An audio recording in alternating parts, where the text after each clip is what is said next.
नमस्कार, फर्स्ट बिहार झारखंड में आपका स्वागत है। मैं राहुल ओझा आपके साथ। 15 जून की वो काली रात जिस दिन चीनी और भारतीय सैनिकों के बीच झड़प हुई और इस झड़प में हमारे 20 जवानों ने शहादत दी है।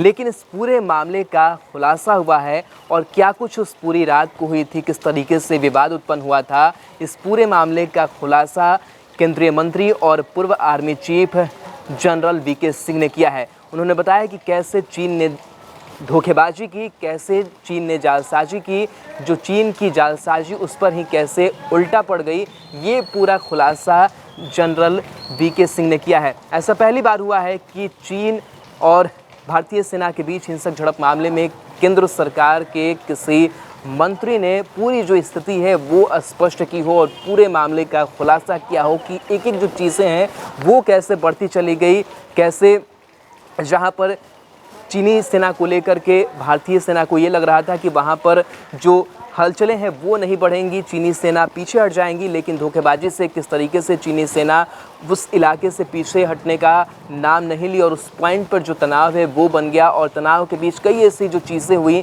और उसके बाद से पूरी हिंसक झड़प हुई जिसमें हमारे 20 जवान जो हैं वो शहीद हो गए।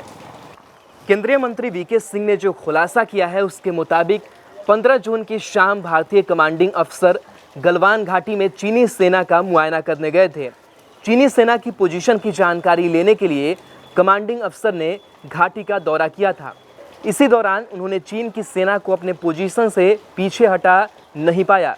पेट्रोलिंग पॉइंट 14 के नज़दीक चीन की सेना ने कैंप लगा रखा था। दरअसल चीन की सेना ने शुरुआत में भारतीय सेना से इजाज़त लेकर ही वहाँ तंबू लगाया था। भारतीय सेना को कहीं ना कहीं चीनी सैनिक पीछे हटते हुए देखना चाहते थे, इसलिए तत्काल अस्थायी तौर पर वहां तंबू लगाया गया था।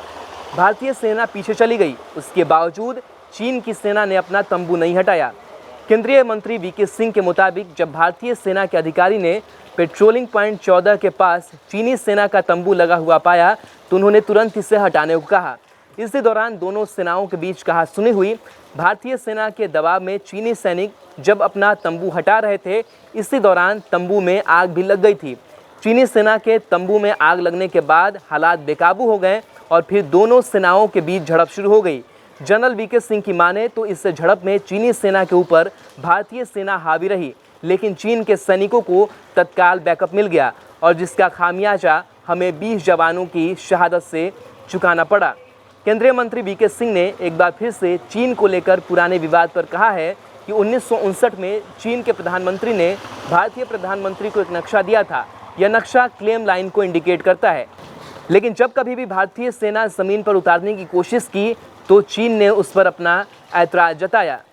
बिहार के आधुनिक अस्पतालों में से एक NSMCH multi speciality 350 bedded hospital, अनुभवी डॉक्टर एवं ट्रेन्ड पैरामेडिकल स्टाफ, विश्व स्तरीय सुविधाओं के साथ अत्याधुनिक ऑपरेशन थिएटर, ICU, NICU, निशुल्क OPD परामर्श, 24 घंटे इमरजेंसी सर्विसेज और जटिल गर्भावस्था का इलाज। Netaji Subhash medical college and hospital, Amhara, Bihta, Patna.